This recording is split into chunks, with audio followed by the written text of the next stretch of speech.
All right, welcome back.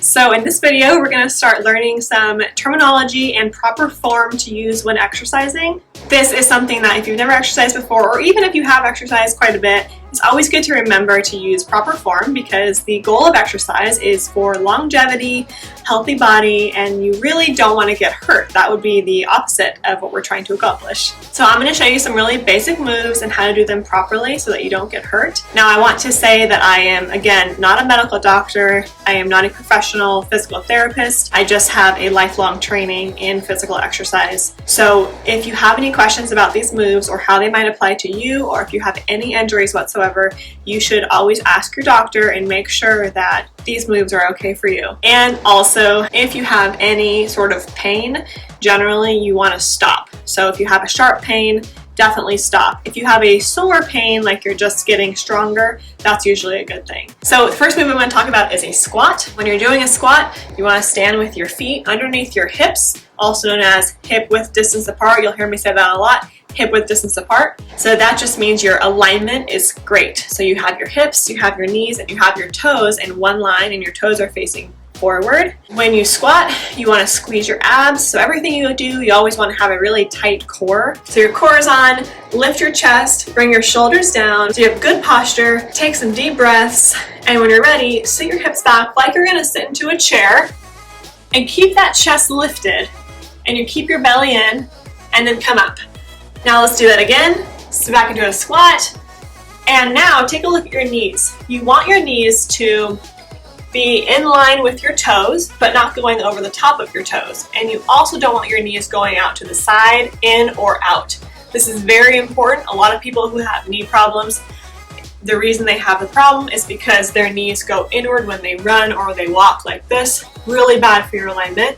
You want the hips, knees, and toes in one line. So make sure you're hitting that and stand up. When you stand up, make sure you squeeze the glutes. So you sit back and you squeeze. Sit back, squeeze.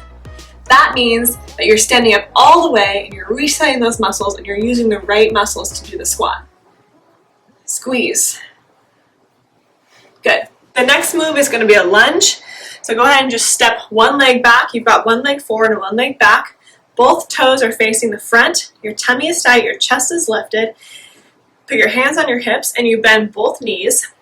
And now you don't need to go very low here, but do look at that front knee. Make sure it's in line with your toe, but not over the top of the toe. And you don't want your knee going in or out, so control it.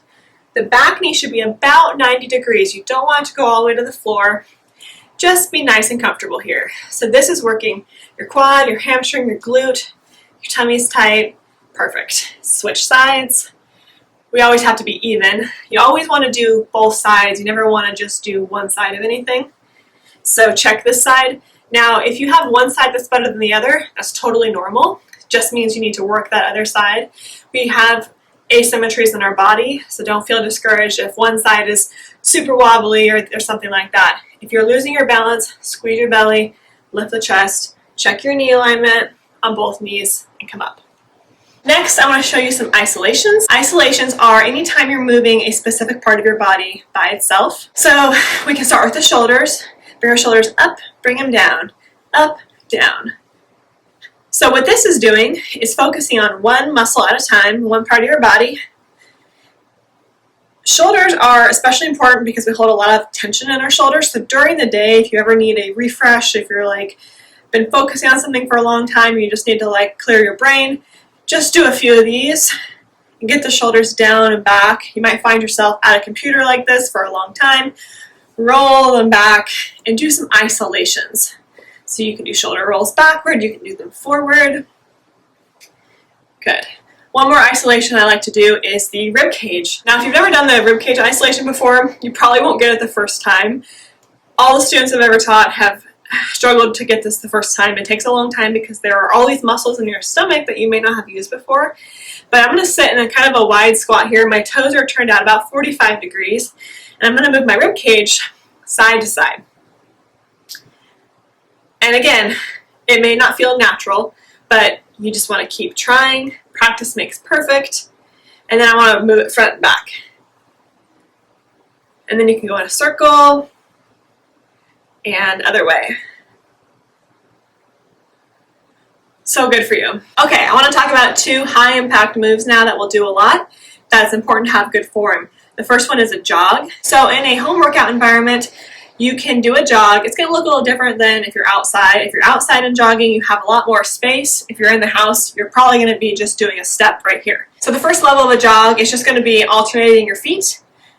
So I'm just lifting one heel at a time, bringing my weight to the ball of my foot, and I keep switching.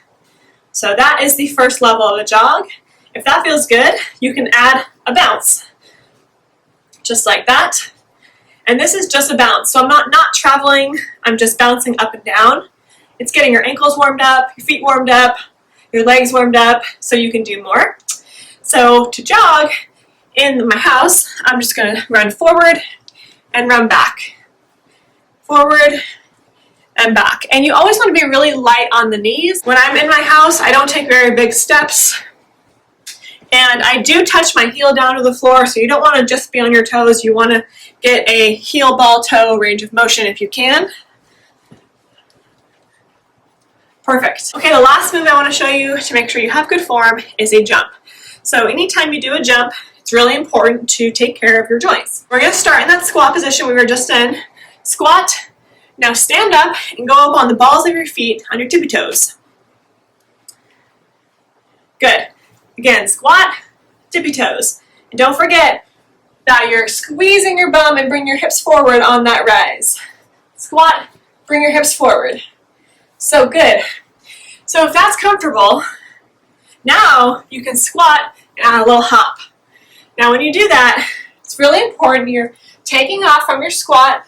Watch my foot. It goes heel, ball of the foot, toe of the foot, air, toe, ball, heel. So again, heel, ball, toe, air, toe, ball, heel. Really important that you're not jumping off your heel and landing on your heel. So it's nice and smooth, just like that. Yeah, a good way to tell if you're doing this correctly is if you're making a lot of noise. So if your jump is really loud and it crashes onto the floor, you're not absorbing that jump well enough to take care of your joints.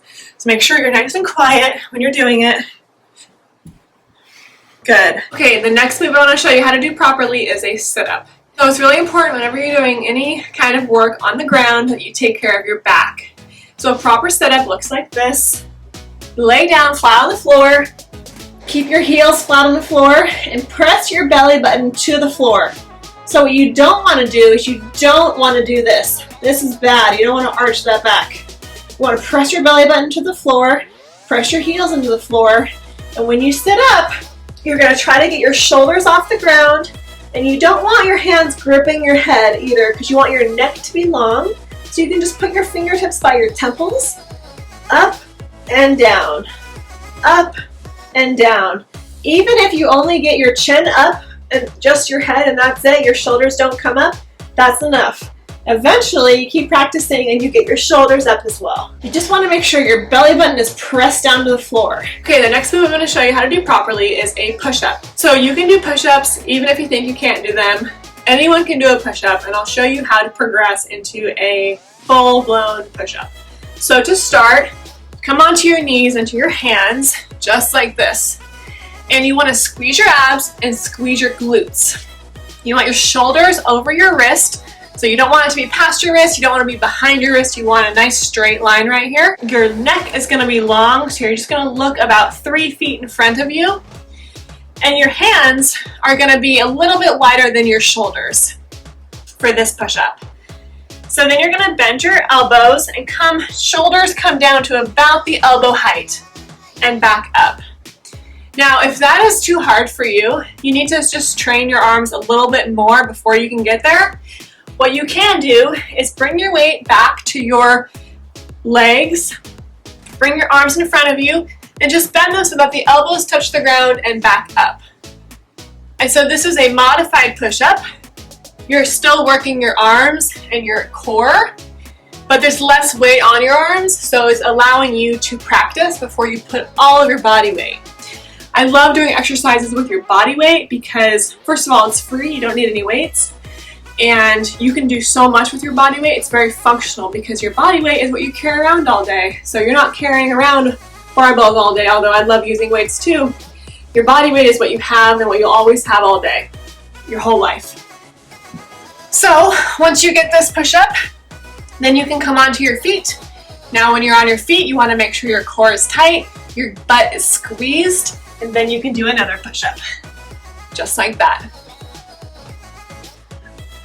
If at any time you're sagging, you want to stop, go down a level. So bring your knees to the floor or bring it back. Okay, well that concludes our technique and form video. In the next video, we will dive into our class.